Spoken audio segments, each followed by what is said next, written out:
సంగారెడ్డి జిల్లా జహీరాబాద్ ప్రాంతంలో పరిశ్రమలు వస్తే ఉపాధి అవకాశాలు మెరుగవుతాయని ఆశపడ్డారు ఈ ప్రాంత వాసులు. National investment and manufacturing Jones విస్తరణ పనులు మొన్నటి వరకు ఒక అడుగు ముందుకు 2 అడుగులు వెనక్కు అన్నట్టుండేది. ఈ మధ్యకాలంలో కొంత హడావిడి ప్రారంభం కావడంతో స్థానికులు సంతోషం వ్యక్తం చేస్తున్నారు.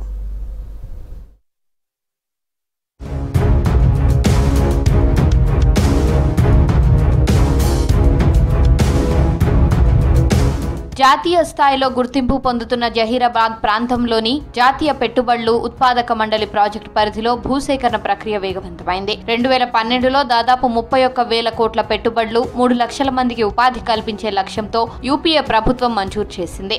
ఈ ప్రాజెక్టు కోసం మొత్తం 12,635 ఎకరాల భూమిని సేకరించాలని భావించారు. ప్రభుత్వం 5 ఏళ్ల క్రితం మొదటి విడతలో భాగంగా 3,500 ఎకరాలు సేకరించింది. అందులో మౌలిక వసతుల కల్పనకు ప్రాధాన్యం ఇవ్వడంతో పాటు 2 పరిశ్రమలకు స్థలాన్ని కేటాయించారు. ఇంతకాలం నెమ్మదిగా సాగిన భూసేకరణ ప్రక్రియ కొన్ని రోజులుగా ఊపందుకుంది. ఈ టీఆర్ఎస్ గవర్నమెంట్ 10 ఏళ్ల వరకు కూడా దీనికి ఎక్కడేసిన కూడా అక్కడనే ఉండిపోయింది. దీన్ని ఏమీ డెవలప్మెంట్ చేయలేదు. ఏదో నామమాత్రంగా బైపాస్ రోడ్డు స్టార్ట్ చేస్తున్నాము, తూతూ మంత్రంగా స్టార్ట్ అయింది. మళ్ళీ ఇప్పుడు మన రేవంత్ రెడ్డి గవర్నమెంట్ వచ్చినాక, కాంగ్రెస్ గవర్నమెంట్ వచ్చినాక ఇప్పుడు మన దామోదర్ సాబు కృషితోటి ఇది తొందరగా స్టార్ట్ తొందరగా వర్క్ కూడా కంప్లీట్ అవుతున్నది. దీని నుంచి తొందరగా ఫ్యాక్టరీలు వస్తాయి, మన ప్రజలకు మన నిరుద్యోగులకు ఉద్యోగం దొరుకుతుంది. 13,000 ఎకరాల లోపల 32,000 కోట్ల పెట్టుబడులు ఇప్పటికే ప్రారంభమైనవి. అది వచ్చినట్లయితే సుమారుగా 3 లక్షల మందికి ఉద్యోగ అవకాశాలు వస్తాయి. ఈ ప్రాంతం లోపల ఎంతో మంది నిరుద్యోగులు ఐటీఐ చేసి, డిప్లొమాలు చేసి, ఇంజనీరింగ్ చేసి ఎక్కడెక్కడో పోయి బతకడానికి పోతున్నారు. కాబట్టి జాబ్ల కొరము బెంగళూరు లాంటి పెద్ద పట్టణాలకు మా ప్రాంతానికే మా వాళ్ళు కాకుండా బయటికి వెళ్లి మా ప్రాంతానికి వచ్చే పరిస్థితి ఏర్పడుతుంది ఫ్యూచర్ లోపల.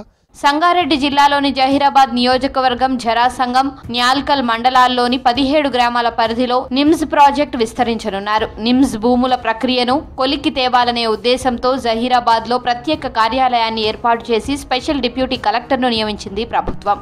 భూసేకరణలో భాగంగా 2018లో మొదటి విడత కింద 3,500 ఎకరాలు సేకరించారు.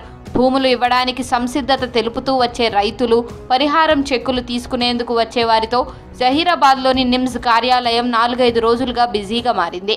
మేడం గీతారెడ్డి గారు కృషితో జహీరాబాద్ ప్రాంతానికి నిమ్స్ అనేది ఇక్కడికి తీసుకుని వచ్చినారు. కాకపోతే దాని తర్వాత తెలంగాణ అలాగైపోయిన తర్వాత కేసీఆర్ గారి ప్రభుత్వము దాన్ని మొత్తానికి నిర్లక్ష్యం చేసి అది పెండింగ్ లో 10 సంవత్సరాల నుంచి పెట్టినారు. కాంగ్రెస్ గవర్నమెంట్ రేవంత్ రెడ్డి సారథ్యంలో వచ్చినది. దానికి ఇప్పుడు కంప్లీట్ చేయబోతున్నారు.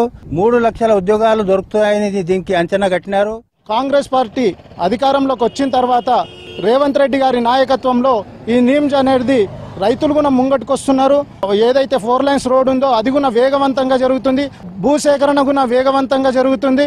జనాలు కూడా ఆశలు ఉన్నారు. నిమ్స్ డెవలప్ అయితే ఇక్కడ ఉన్నటువంటి జహీరాబాద్ ప్రాంతం అభివృద్ధి జరుగుతుందని చెప్పేసి చాలా మంది యువత కూడా ఎదురు చూస్తున్నారు.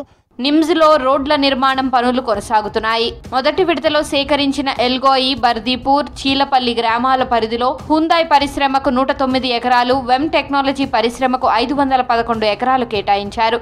ఇంకా భూసేకరణ చేసేందుకు అధికారులు సమాయత్తమవుతున్నారు.